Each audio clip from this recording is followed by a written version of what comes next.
কারণ রক্তদানের কোনো বিকল্প নেই।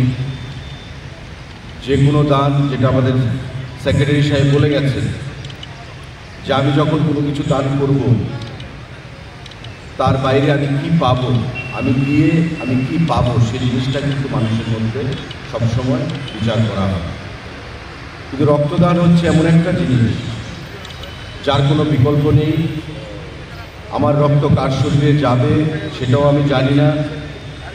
এই রক্ত কি হিন্দুর শরীরে যাবে, না মুসলমানের শরীরে যাবে, না খ্রিস্টানের শরীরে যাবে, সেটাও আমি জানি না। সমস্ত কিছু না জেনেই আমি রক্ত দান করছি, কারণ মানব ধর্ম পালন করা এটা আমাদের কাছে সব থেকে বড় ধর্ম আজকের দিনে, যেটা স্বামীজি বলে গেছেন, স্বামী বিবেকানন্দ, জীবে প্রেম করে যেই জন সেই জন সেবিছে ঈশ্বর। Service to man is service to god. আমরা ভগবানকে কেউ দেখি না, কিন্তু একটা বিশ্বাস যে ভগবান আমাদের মধ্যেই আছে। আর স্বামীজি বলেছেন যে ভগবান মানুষের মধ্যেই আছে। মানুষকে সেবা করো, ভগবানকে সেবা করো। মানুষকে খুশি করো, ভগবানকে খুশি করতে পারবে। তাই সেই কথা মাথায় রেখে রক্তদান আজকে ত্রিপুরা রাজ্যে গণ আন্দোলনে পরিণত হয়েছে।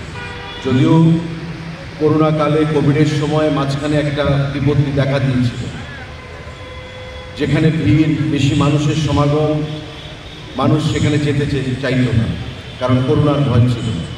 কিন্তু আমরা সংঘবদ্ধভাবে আমাদের প্রধানমন্ত্রীর নেতৃত্বে সারা দেশে করোনার হাত থেকে যেমন মানুষকে মুক্ত করেছি, আমাদের দেশের বাইরেও বিশ্বের এমন অনেক দেশকে আমরা করোনার হাত থেকে কোভিশিল্ড এবং কোভ্যাক্সিন মাধ্যমে আমরা মুক্ত করতে পেরেছি, সাহায্য করতে পেরেছি।